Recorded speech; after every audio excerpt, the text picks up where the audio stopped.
Hey, what is going on guys? RvzStealth here, and in today's video, I'm going to be giving you guys my opinion on the best supports for patch 6.7.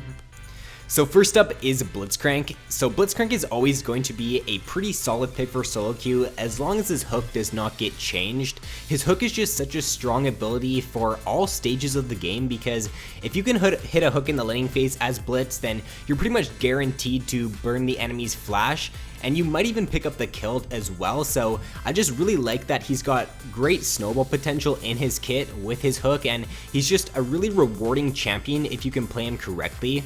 He's also got the AoE silence with his ultimate, so that makes him a pretty good pick against any enemy champion that wants to try to dive in on your back line. He's also really good if you do get ahead with him, because if you get ahead in the laning phase as Blitz, let's say you get first blood or you pick up a kill, then you can buy Moby boots and you can start roaming around the map and start snowballing your other lane. So if you do try to do this, just make sure you tell your AD carry to play a little bit more passive, but if you do get ahead, definitely look to roam as Blitz because he's one of the stronger roaming supports in the game. And he does have pretty strong crowd control as well with his Q, his E, and his ultimate. A few cons to Blitz are that his ultimate's passive is pretty useless and I just wish they would remove it. He's also somewhat skill shot reliant because his Q is his bread and butter ability, and if he cannot hit that, then he's kind of a useless champion, to be honest. Next up, I have Nami. So right now, I think that disengaged supports are actually some of the strongest supports in the game. We're seeing a lot of heavy, hard engaged top laners being played right now, like Malphite, Nautilus, Echo, and you really don't need to play an engaged support right now in this meta. I feel like it's better to play a disengaged support because you're already gonna have good engage from your top lane and from your jungle most of the time. And if you don't have someone who's got disengage on your team, then your AD carry is going to be left out to dry most of the time, and I feel like by playing a disengaged support, then you're going to have a nicely well-rounded team comp. So the supports who do have disengage, I think, are much stronger this patch. She's got the heal as well, which synergizes really good with the mastery. It just allows her to heal for even more, and it just allows her to sustain up really nicely in the laning phase. She does have pretty good CC too with her ultimate and her Q. Her Q is a little bit harder to land because it does have a bit of a delay on it, but once you do get used to it, then you can definitely look to pick up some kills in the laning phase as Nami. She does have great disengage too with her ultimate and her Q, which is why I do think she is a pretty solid pick right now, and her sticking power is also pretty good because of her E. A few cons to Nami are that her bubble is a little bit harder to land than some of the other skill shots in the game, since you do have to predict where the enemy is moving to be able to hit it, and she is definitely a lot squishier than some of the other supports. Next up, I have Sona. So Sona is a very similar champion to Nami. They both have heals, they both have pretty good disengage. I do like Sona a little bit better than Nami though, because Sona does have better poke in the laning phase. Her Q can chunk the enemy AD carry down really well in the laning phase. It's on a pretty short cooldown as well, so when you are playing as Sona, make sure you take advantage of that. Try to zone out the enemy AD carry with your poke and just try to deny them CS whenever you can.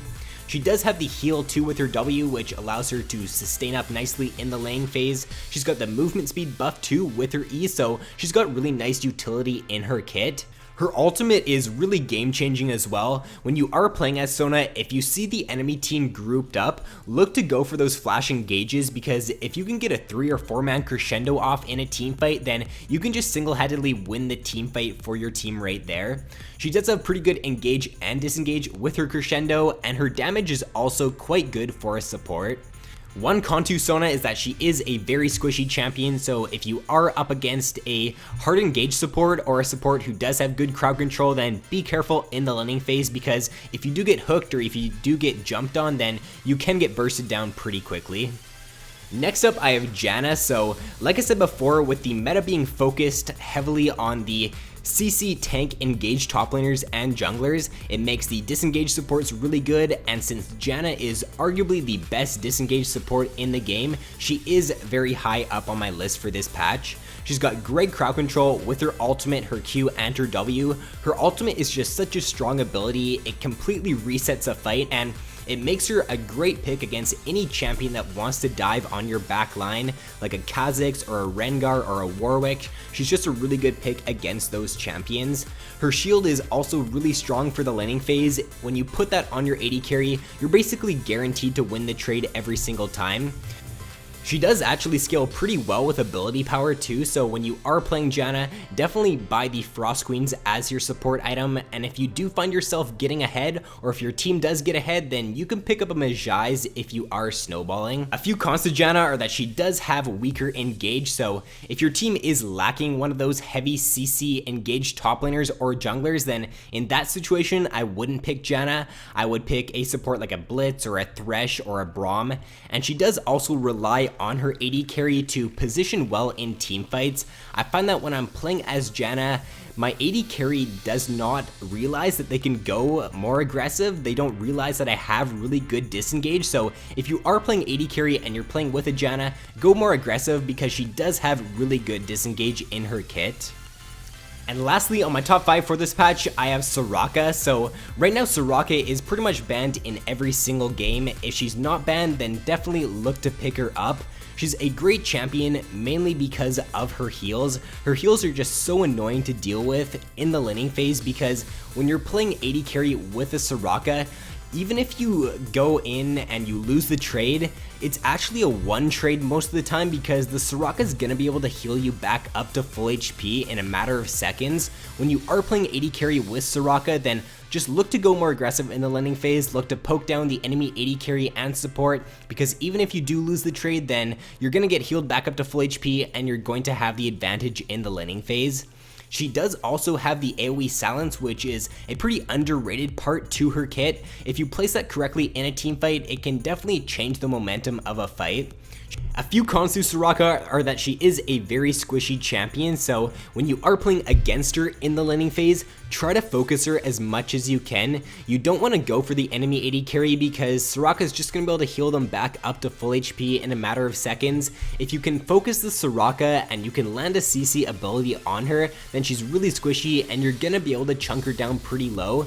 The main objective when you are playing against the Soraka is going to be to kill her, because if she stays alive in team fights and in the laning phase, then she's going to be dishing out those heals and she's going to be keeping her team really healthy. So if you can kill her early in a team fight, then it's definitely going to give you a much higher chance to win that game. And she also does not have strong engage or disengage, so if your team is heavily lacking one or the other, then I wouldn't pick her in that situation. Next up, I have Morgana. So Morgana is a pretty good pick now because we are seeing quite a bit of heavy CC champions being played. So if you are going up against a strong CC enemy comp, then I would definitely look to pick Morgana. She does have pretty good pick potential too with her Q. If you can land a good Q in a mid to late game team fight on the enemy AD carry, then you can just look to go for a flash ult on them and your team can just end up engaging really nicely and bursting them down. So I think that Morgana is definitely a pretty good pick right now. Next up, I have Thresh. In my opinion, Thresh does have one of the stronger kits for any support in the game. He's got good engage with his Q, he's got good disengage with his ultimate and his flay, and he also has pretty good peel with his lantern. In my opinion, he is a little bit more challenging to play or to pick up on than some of the other supports though. If you haven't played Thresh a lot in normal games, then I would recommend doing that. Just get used to landing your hook, get used to landing or throwing out your lantern and positioning correctly so that you can use your lantern to save your AD carry in certain situations. He definitely does take time to get used to, but if you can play him correctly and to his potential, then he can be a very good support. And to round out my honorable mentions for this patch, I have Braum. Braum is also a really good disengage support, which makes him a pretty good pick right now. His ultimate, his Q, and his passive all provide good crowd control.